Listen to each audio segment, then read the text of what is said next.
जय हिंद। आज हम सभी का सुबह में क्लास स्थगित रहा वर्षा के वजह से, लेकिन मैं इस वीडियो की सहायता से आप सभी को हिस्ट्री का एक अलग टॉपिक दे रहा हूं, जिसकी सहायता से आप सभी लोग अपने पढ़ाई को कंटिन्यू रख सकते हैं और इसे अपने कॉपी में ज़रूर नोट डाउन करें। तो चलिए हम लोग इस टॉपिक को पढ़ते हैं, जिसका नाम है हंगरी में राष्ट्रवाद।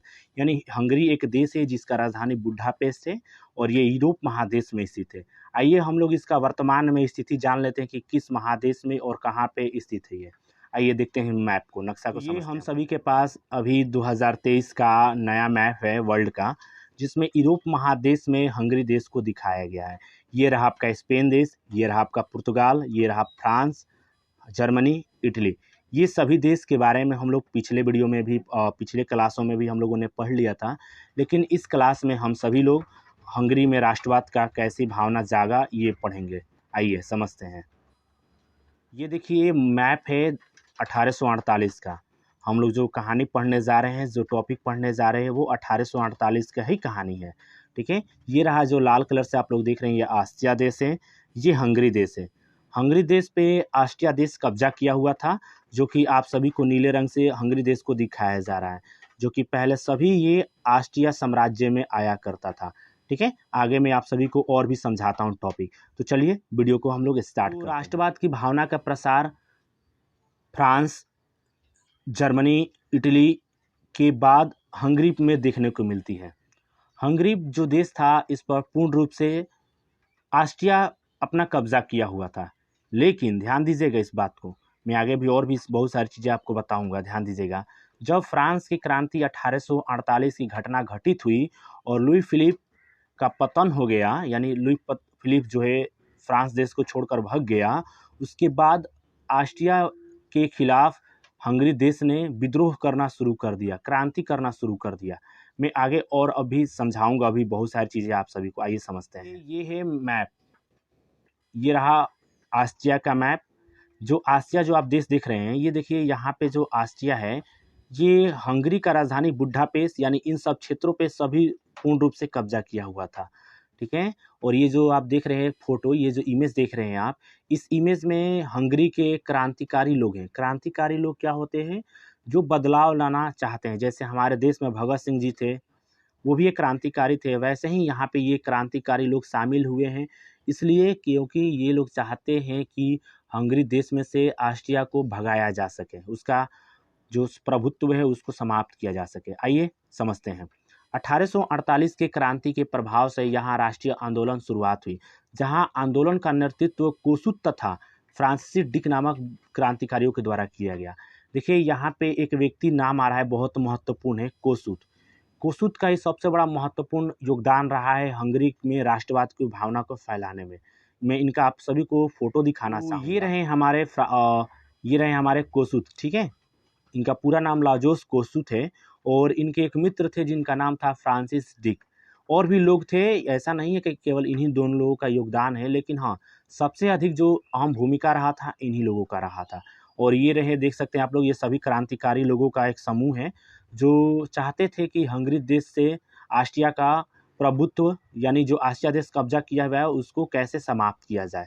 ठीक है, आगे और भी मैं चीज़ें बताता हूँ। करते हैं कि अगर मुझे ये टॉपिक लिखना होगा तो मैं कैसे लिखूंगा कॉपी में।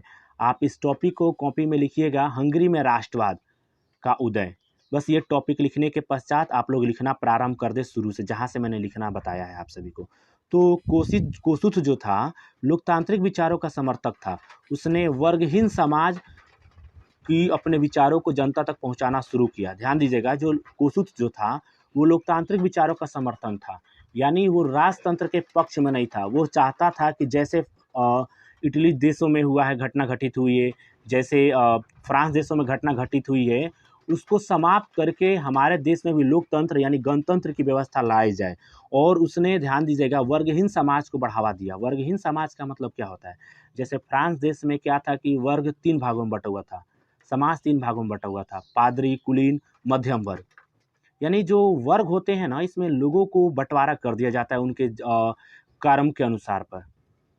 इस प्रकार ये चाहते थे कि जो हंगरी देश है, इससे वर्गहीन समाज की स्थापना हो पाए। ठीक है, आगे चलता हूँ मैं।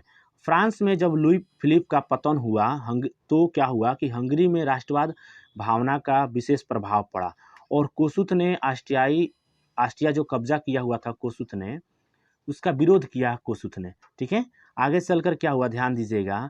जब इस आंदोलन प्रारंभ हुए, छोटे छोटे आंदोलन प्रारंभ हुए हंगरी देश में, तो आस्ट्रिया पूरी तरह से घबरा गया और घबराने के पश्चात एक समय के बाद इतने हंगरी में लोगों की संख्या बढ़ गई कि वो लोग मांग करने लगे कि हमारे देश को स्वतंत्र करो, हमारे देश को आज़ाद करो। तो ध्यान दीजिएगा 31 मार्च 1848 ईस्वी को ऑस्ट्रिया की सरकार ने, यानी जो वहाँ का राजा था और जो वहाँ का प्रधानमंत्री था, चांसलर था मेटरनिख, उन्होंने क्या किया ध्यान दीजिएगा, उन्होंने निर्णय लिया कि हम लोग इस देश को स्वतंत्र कर देंगे, यानी हंगरी देश को स्वतंत्र कर देंगे।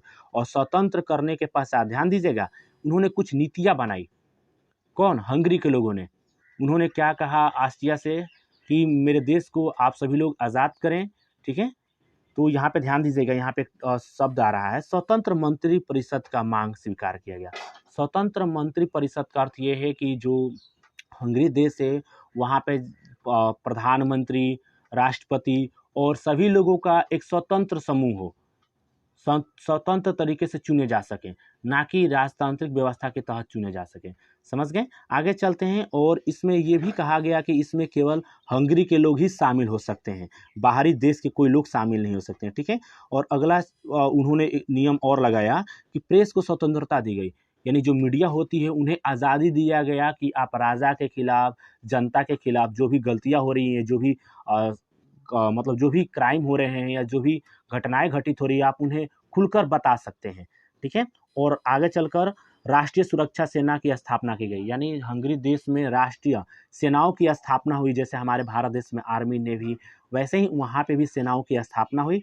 और आगे चलकर सामंती व्यवस्था, सामंती प्रथा समाप्त गई। सामंती प्रथा का अर्थ होता है जमींदारी व्यवस्था। जैसे मान के चलिए किसी देश में ज़मीन है, तो इस ज़मीन को किसान को ना देकर राजा अपने पक्ष में रखेगा और उस जमीन को काम करने के लिए सामंतों को चुनता है। इस प्रकार ये सामंती व्यवस्था समाप्त कर दी गई। और प्रतिनिधि सभा यानी डायट में, डायट समझ रहे हैं ना, जैसे भारत में संसद भवन यानी पार्लियामेंट है, ठीक वैसे ही वहाँ पे भी हंगरी देश में जितने भी नेता लोग, जितने भी शासक लोग बैठ के बैठक करते हैं, जो भी अपने बातों को, मुद्दे को हल करते हैं, उस डायट सभा में करते हैं। जैसे भारत में पार्लियामेंट में सभी प्रधानमंत्री, राष्ट्रपति, लोकसभा के अध्यक्ष और भी सभी लोग बैठ के मामला सुलझाते हैं, वैसे ही डायट में ये सभी लोग अपने मामला सुलझाते थे। और प्रतिवर्ष हंगरी की राजधानी बुडापेस्ट में बैठक होने लगी और इस प्रकार इस आंदोलन ने हंगरी को राष्ट्रीय भावना के चलते इसे स्वतंत्र देश घोषित कर दिया। यह वीडियो मैं आशा करता हूँ आप सभी को समझ में आया होगा और इसे आप लोग ज़रूर अपने कॉपी में नोट डाउन करें। धन्यवाद।